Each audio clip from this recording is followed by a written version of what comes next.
Assalamualaikum warahmatullahi wabarakatuh. Salam sehat, salam bela negara. Perkenalkan saya Fiorala Desvita selaku dosen pengampu mata kuliah patofisiologi untuk program Diploma 3 Keperawatan Fakultas Ilmu Kesehatan UPN Veteran Jakarta. Nah, hari ini kita akan membahas terkait patofisiologi sistem perkemihan, khususnya untuk penyakit gagal ginjal akut dan juga kronik, serta patofisiologi sistem reproduksi, di mana di tujuan pembelajaran akhirnya nanti teman-teman mampu membuat mind map terkait patofisiologi kedua penyakit ini. Tujuan pembelajaran kita ya, kalau untuk sistem perkemihan kita akan membahas gagal ginjal akut dan kronik, dan untuk sistem reproduksi kita akan membahas kanker serviks. Nah, untuk review teman-teman, sistem perkemihan ini ya ada organnya ginjal, ureter, kemudian bladder dan juga uretra. Di mana ginjal ini panjangnya kurang lebih 12 cm dan lebarnya kurang lebih 5 cm. Terletak di antara torakal 12 hingga lumbal ketiga di tulang vertebra. Dan juga ginjal ini terdiri dari korteks dan juga medula serta unit fungsional terkecil yang dikatakan nefron. Nefron ini proses pembuatan urin itu berlangsung di nefron. Nefron ada dua, nefron kortikal dan nefron juxtamedular. Nah, karena kita pada hari ini akan membahas bagaimana sih terjadinya gangguan sistem perkemihan, kita tahu dulu apa saja jenis-jenis gangguan sistem perkemihan. Pertama, gagal ginjal akut ataupun kronik, batu ginjal, glomerulonefritis, infeksi saluran kemih, batu ureter, hingga teman-teman yang paling sering terjadi itu adalah inkontinensia urin. Nah, kasus-kasus yang kerap kali terjadi ataupun sering terjadi adalah gagal ginjal akut ataupun kronik. Perbedaannya terletak di onset kejadian, di mana gagal ginjal akut kurang dari atau dalam 3 bulan dan gagal ginjal kronik lebih dari 3 bulan kejadiannya. Nah, berikut untuk patofisiologi gagal ginjal kronik. Etiologinya ada beberapa poin, teman-teman. Pertama adalah infeksi yang terjadi pada glomerulus, kemudian kurang asupan cairan, terpapar obat-obatan yang bersifat nefrotoksik, diabetes mellitus, hipertensi, tumor, dan obstruksi traktus urinarius. Yang paling sering terjadi adalah diabetes mellitus dan hipertensi, di mana pada pasien diabetes mellitus terjadi hiperglikemia yang menyebabkan darah menjadi kental. Nah, darah yang kental ini ketika masuk di dalam ginjal atau menuju ginjal akan tersaring oleh glomerulus. Sehingga darah yang tersaring oleh glomerulus ini lambat laun akan merusak dari sel parenkim ginjal serta glomerulus tersebut. Dia akan menyebabkan aterosklerosis pada pembuluh darah di ginjal.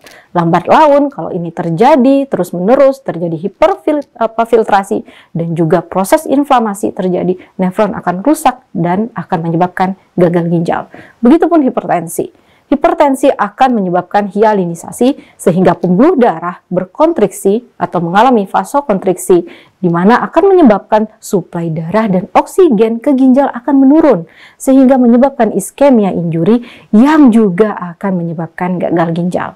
Faktor resikonya ada 6, teman-teman. Pertama, usia, merokok, obesitas, jenis kelamin, obat analgesik, dan minuman suplemen berenergi yang nanti akan menyebabkan cedera pada jaringan ginjal, kemudian menyebabkan penurunan aliran darah ke ginjal, serta menyebabkan iskemia pada glomerulus, sehingga menyebabkan gagal ginjal akut ataupun kronik.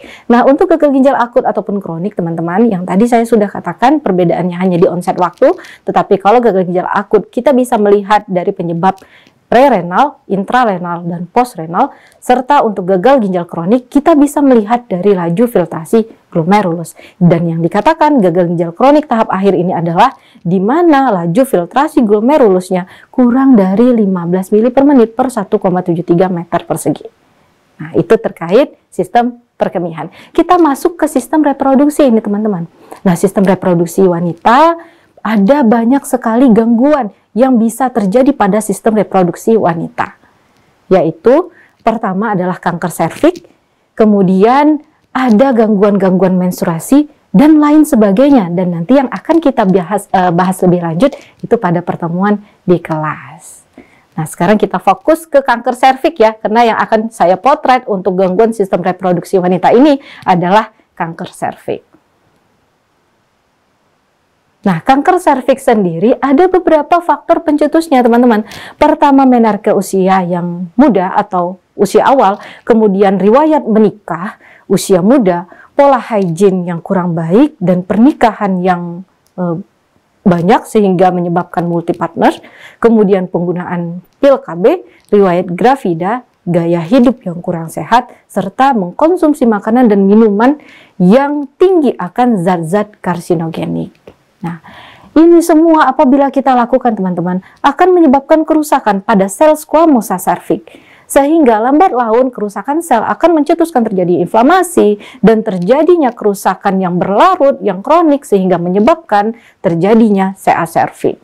Dan lagi ya, kalau menurut penelitian, yang paling banyak sebagai penyebab dari kanker serviks itu adalah infeksi dari HPV atau Human Papillomavirus yang didapat mayoritas karena pola hygiene yang kurang baik dan juga multi partner seksual.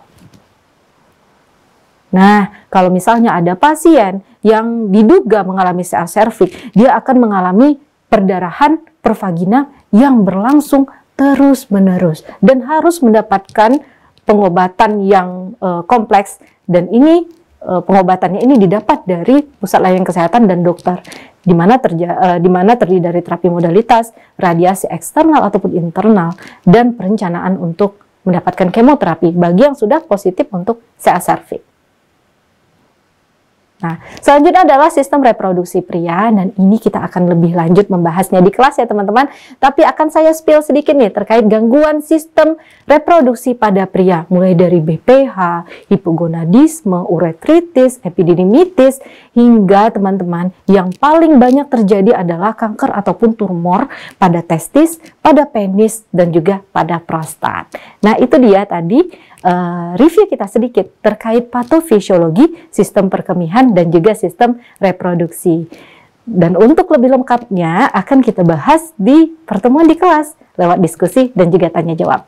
Demikian bahasan kita hari ini terkait patofisiologi sistem perkemihan dan juga sistem reproduksi. Kita sudah membahas bagaimana terkait patofisiologi gagal ginjal untuk sistem perkemihan dan bagaimana patofisiologi kanker serviks untuk sistem reproduksi khususnya pada wanita. Nah, selanjutnya nanti kita akan membahas dan berdiskusi serta tanya jawab di kelas.